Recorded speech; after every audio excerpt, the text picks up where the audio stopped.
All right, guys, take a look at this video. Africans, Pan-Africanists, okay? Now, no matter what you're doing, I want to beg you, please, please, please, pause it and watch this video. No matter how busy you are, whatever you are doing, please, I need you to listen to the best first lady in Africa, in the history of Africa, okay? Now, I want us to make a deal, and that deal is simple.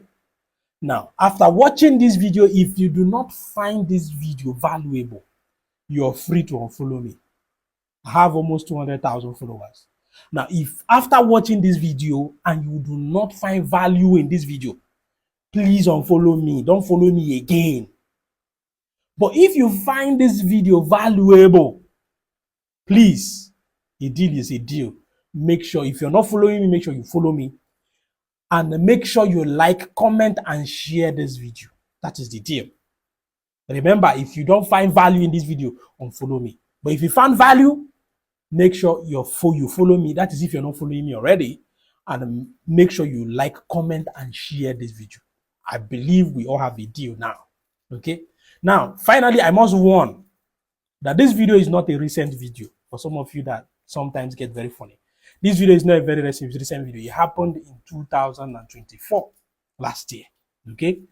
Now, I personally, that is very current. I know how well I research and find information around the deep things that are happening in Africa. The African stories, I know how far I search. But I did not see this video since 2024. And I'm seeing it for the first time. That is why I believe strongly that there are millions and millions of Africans that have not seen this video also.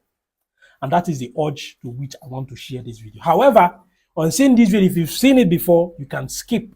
But if you find it worthy enough to watch it for the second time, feel free to do so. Okay? But I want to implore you, finally, remember our deal. If after watching this video, you do not find it valuable, unfollow me. But if you find value and you're not following me, you must follow me.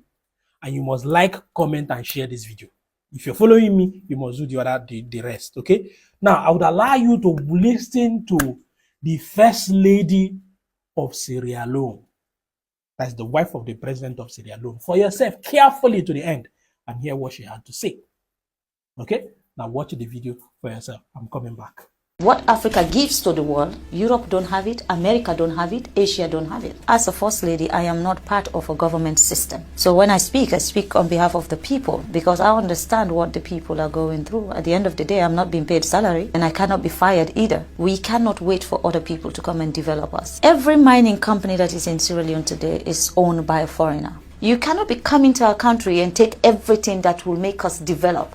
And then you still treat us as inferior people, as if we don't know what we're doing. The sense about us celebrating independence, I don't know why we celebrate independence, because we are not free. One of the most fundamental corruptions of the social contract in human history is colonialism. Yeah. And it's that mechanism that some states have used to extract resources from other places, such as Sierra Leone. That deprives countries of the resources they need for government services, for education, for health. So I was hoping you could reflect a little bit on what those forces have done to Sierra Leone and what kind of accountability we might be able to think about, just to imagine a way forward from where we've begun now. When you look at what Sierra Leone have to offer, when it comes to our mineral resources, the kind of mineral resources we have in our country is enough to take care of everybody in that country. We should not have a single poor person in Sierra Leone. But unfortunately, we are not given the free will to make decisions on our own mineral resources. There's always Big Brother who decides. And when you fight and say, no, we are not going to do this, they use the system to stop you. It's either they set you up with the opposition and they'll be supporting the opposition against you from the back, or they cause unnecessary chaos in your country so that you are not able to even govern your own people.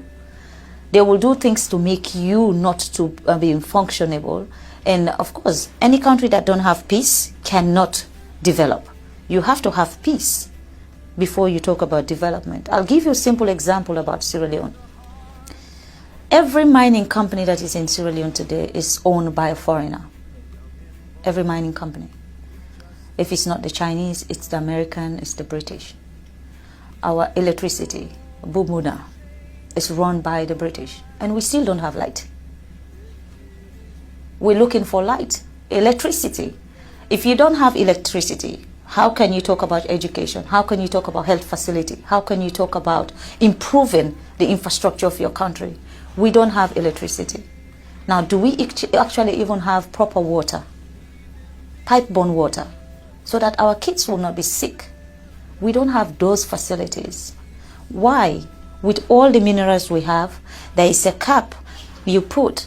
Before my husband became the president of Sierra Leone was benefiting, they said, what's the word? 0.000.1%. What is that? Basically, a company can take as much as $100 million out of the country in terms of minerals, and then they can just give the country $10,000. Now, what will $10,000 do for our health system? What is $10,000 do for our educational system? And these are the things I believe that are stopping Africa from progressing. We don't have a say. The sense about us celebrating independence, I don't know why we celebrate independence, because we are not free. That is my own take. I'm not speaking also on behalf of the government of Sierra Leone, nor am I speaking on behalf of His Excellency the President. I am speaking as Fatima, as a citizen of a country who believes that things need to change. Where do we go from here? Do you have any practical ideas about where we might start? Or collective ideas that we might gain support for? I feel Africa, patriotism is very important. You have to love your country to want your country to be a better place. Patriotism, I think we have to have that sense of patriotism in our countries, and our leaders also should be subjected to that. You know, it is not only when you were talking about election and then everybody come out and celebrate, and after election, that's it. Accountability. Who accounts for what is happening? Who is the one who is changing the narrative of what is happening? Like I said, as a First Lady, I am not part of a government system. I am a wife of a president. So when I speak on behalf of the people, because I understand what the people are going through. At the end of the day, I'm not being paid salary, and I cannot be fired either. So that's the advantage. That's the advantage of being a First Lady. But I believe that for Africa, what is happening in Africa today, it needs to change, and it needs to change now. There is no time like now, because for Sierra Leone, we now have a president who believes that we cannot wait for other people to come and develop us.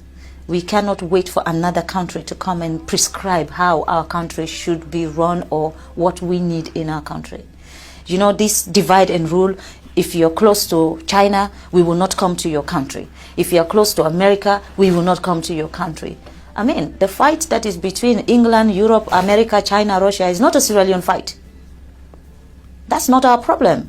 We're fighting for our daily bread. We're looking to have education, just like America. We're looking to have good health facility. Just like Europe, we're looking to have governance structure where one single person cannot be the dictator of a nation. That's what we're looking for. And in that process, we're going to be allies to everybody who wants us to grow. But if we now align ourselves with someone, and then this other person now feel offended that, oh, you know, I'm coming from China now. I flew in, I've gone around the world to get to Boston, you know. I went to China and then come here. Before here, I went to England and then flew into America. For me, I am not restricted where I should go or who I should be talking to. I am going around the world to see a country that sees Africa not just as an ally of what you'll be getting from us, but a country that sees Sierra Leone as partners and treat us with respect. You cannot be coming to our country and take everything that will make us develop, and then you still treat us as inferior people, as if we don't know what we're doing. I think that is wrong. You know, we're looking for partners that value us. People that will come to our country and say, you know what, this country has suffered enough, they need to grow. We were once the atom of Africa. Every country within sub-Saharan Africa used to come to Sierra Leone for our education. And today, what can we be proud of? We cannot talk about education in Sierra Leone because they've ruined that for us. Everything that has empowered Sierra Leone has been ruined. And now we have a leader who wants to fix everything. There's a problem.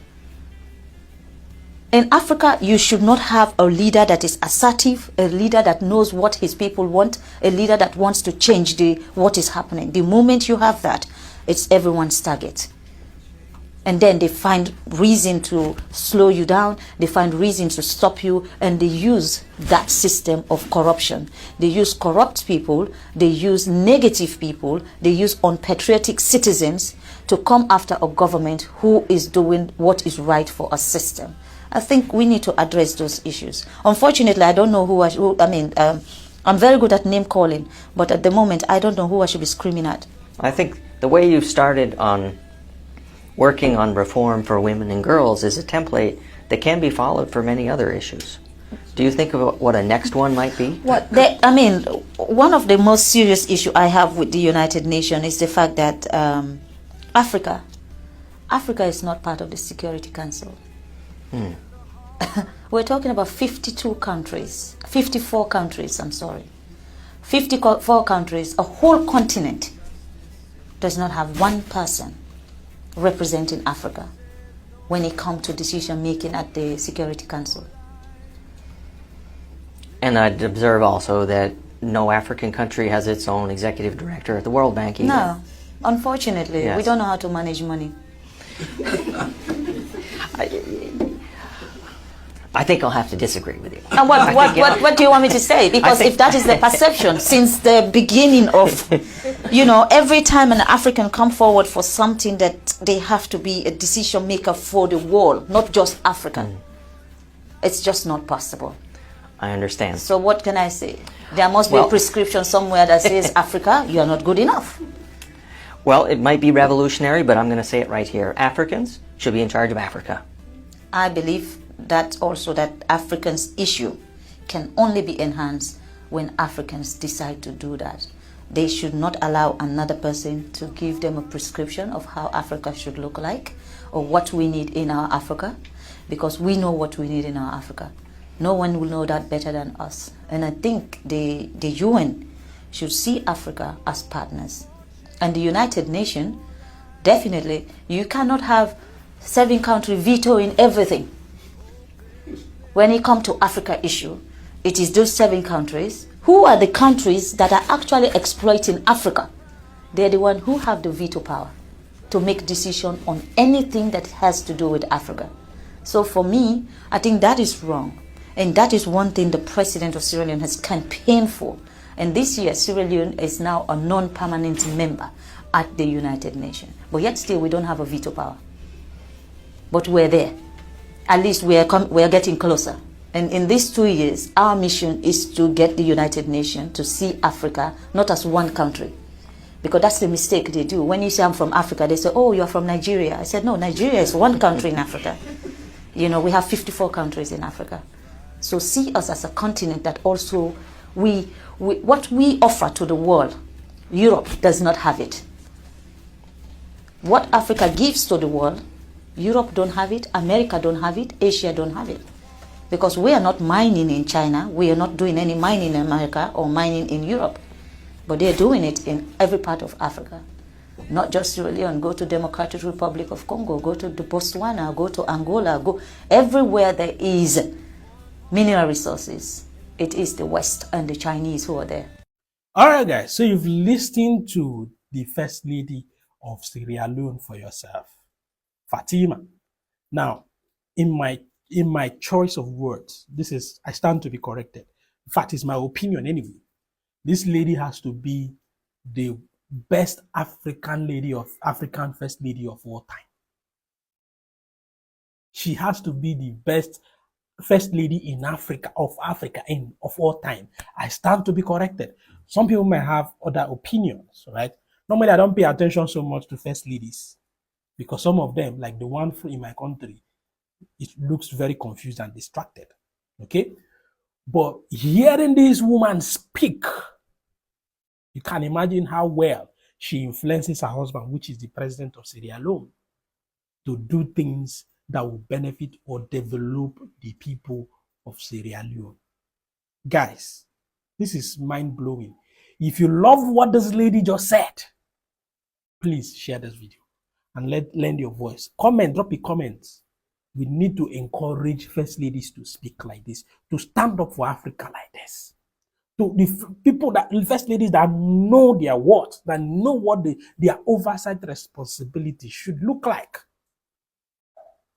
Guys, it's a collective responsibility. And that is why I'm employing you. Now, if you know you found value in that video, please keep to your part of the bargain, like we agreed in the early stage. And make sure if you're not following me, you're following me. You share, comment, and like. It's very important. A deal is a deal.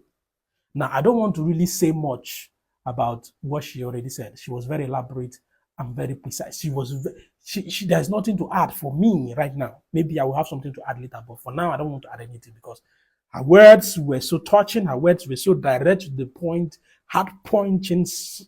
Oh, God. I'm trying to find the words to describe it. So I will leave you guys to have it fresh in your mind like that, okay? But let me know what you think in the comment section, and make sure you share this video so that every African will see. Those who have not seen it will see and know what exactly is going on within our political space. Okay, my name is Sir Lawson, and I'm Pan-Africanist. Like I always say, I will speak truth to power without fear or favor. You can't kill a dead man. It's only who is up that will fear falling. Okay? Lend your voice. We all have a role to play in this. Thank you very much, and I will see you guys in my next post. Bye for now.